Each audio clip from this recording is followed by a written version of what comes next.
Hai, perkenalkan kami mahasiswa Sekolah Tinggi Ilmu Kesehatan Harapan Ibu Jambi, program studi farmasi dalam mata kuliah Praktikum Kimia Bahan Alam, dosen pengampu Ibu Santi dan Ibu Lili. Di sini kami dari kelompok 4 akan berbagi informasi mengenai isolasi bahan alam. Metode ekstraksi maserasi. Wortel sebanyak 4 kg itu basah.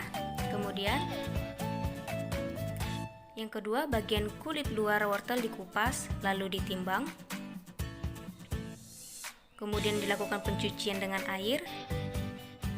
Wortel yang sudah cuci kemudian ditiriskan. Lakukan pengirisan tipis pada wortel yang sudah bersih dan kemudian simpan wortel pada keranjang oven. Masukkan ke dalam oven dehydrator. Ini berfungsi untuk mengurangi kadar air. Hasil pengovenan menjadi kering dan mengerut, lalu dilakukan penggilingan. Lalu ditimbang. Dimaserasi menggunakan pelarut N-heksan. Maserasi disaring kemudian residu ditambah dengan pelarut N-heksan. Maserat diuapkan menggunakan evaporator.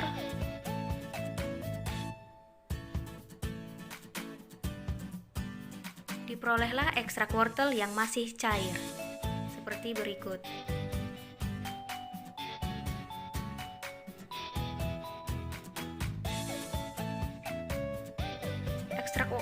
Ekstrak wortel dimasukkan ke oven, itu berfungsi untuk membentuk pasta atau serbuk. Inilah hasilnya.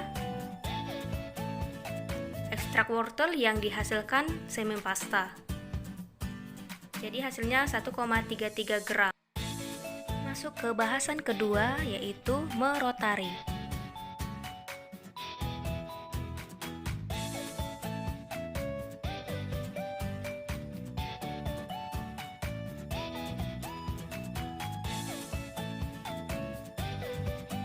Pertama, siapkan sampel atau bahan. Masukkan bahan ke dalam labu alas bulat.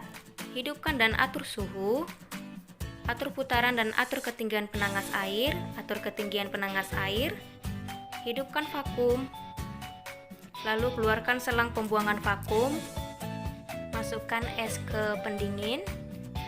Lalu berikut adalah proses merotarinya.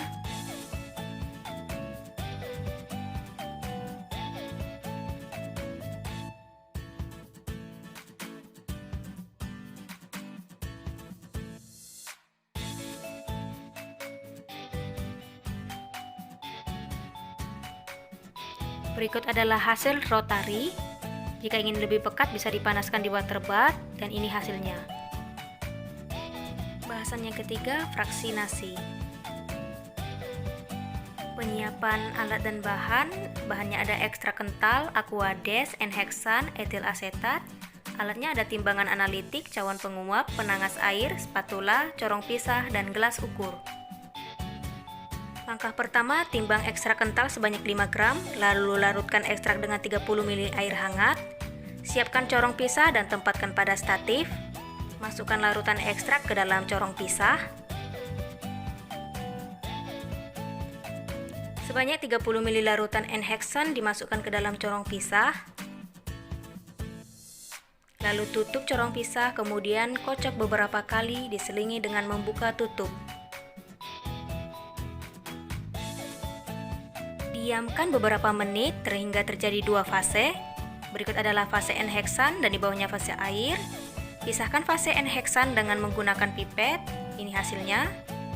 Kemudian sebanyak 30 ml larutan etil asetat dimasukkan lagi ke dalam corong pisah hingga terjadi seperti berikut.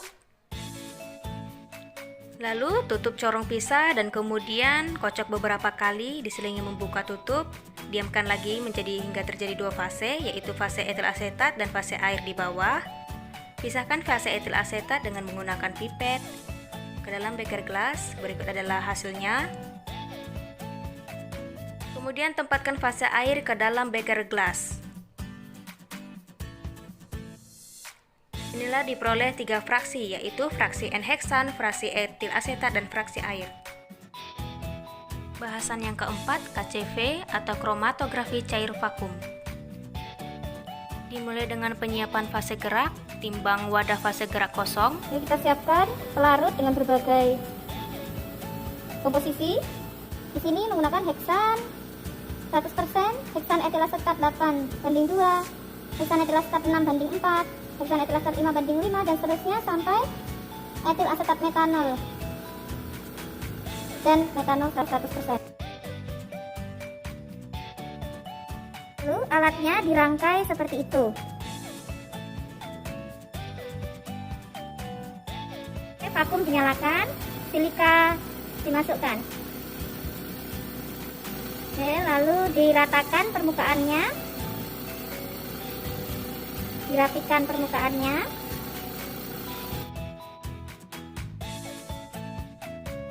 Menimbang sampel dimasukkan mortir dan diberi etanol secukupnya. Lalu tambahkan silika dengan perbandingan sesuai, lalu homogenkan. Setelah homogen, kan sampel yang sudah homogen dan permukaannya kita beri kapas.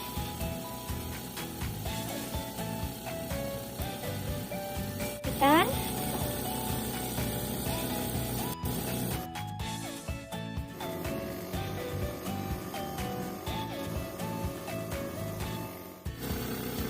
Kita tuang fase gerak. Fase gerak akan turun. Kalau kita lihat, ini sudah ada senyawa yang bisa terelusi.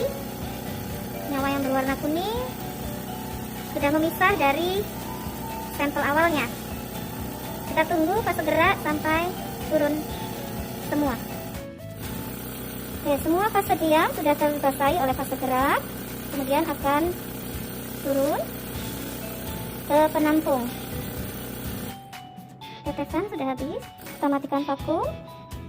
Untuk menampung kita harus membuka, lalu kita keluarkan filtratnya. Kita nyalakan kembali, lalu kita fase gerak berikutnya. Fase gerak akan turun ke bawah dan tertampung di penampung. Senyawa mulai ada yang terelusi, sudah tidak ada tetesan lagi, artinya fase gerak sudah habis. Vakum kita matikan, keran kita buka, lalu kita tampung. Senyawa terlihat terpisah, mulai ada pemisahan. Fase gerak sudah terlihat mengelusi senyawa yang berwarna.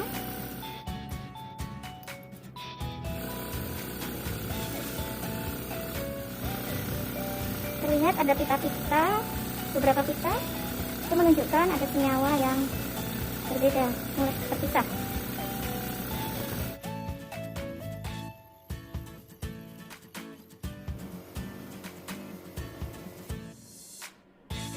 Bahasan yang kelima, KLT atau kromatografi lapis tipis. Bahan-bahannya ada fraksi N-heksan, fraksi etil asetat, dan fraksi air. Sebelumnya telah dilakukan penjenuhan pelarut untuk fase geraknya.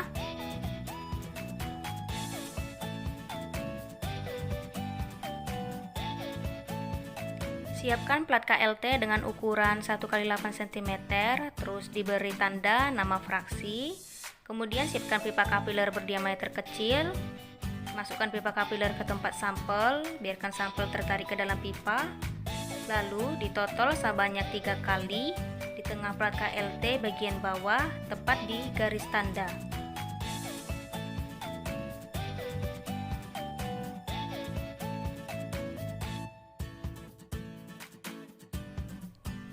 Masukkan plat KLT yang sudah diberi sampel menggunakan pinset. Masukkan seluruh plat KLT tersebut masing-masing ke dalam bejana KLT yang berisi fase gerak.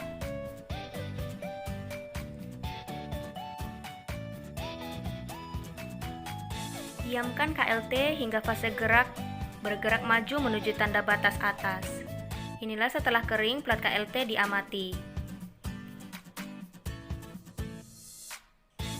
Hasil KLT diamati juga di bawah lampu UV. Selanjutnya Selanjutnya KLT pada fase gerak etanol, ini hasilnya.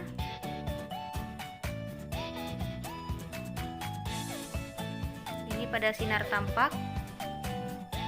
Kemudian ini diamati di bawah lampu UV.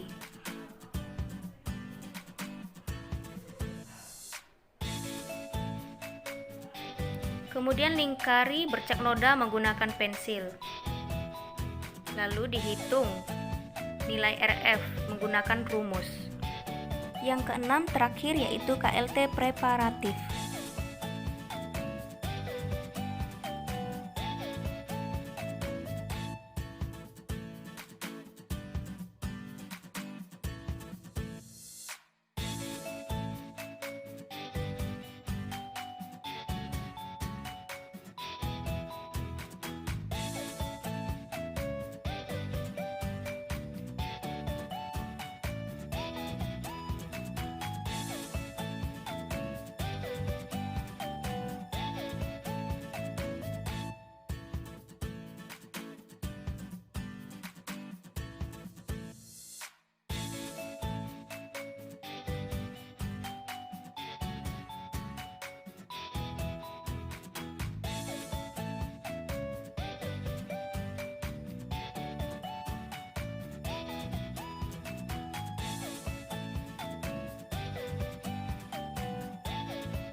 Baiklah, sekian dari pengerjaan isolasi bahan alam. Semoga bermanfaat bagi kita semua. Terima kasih.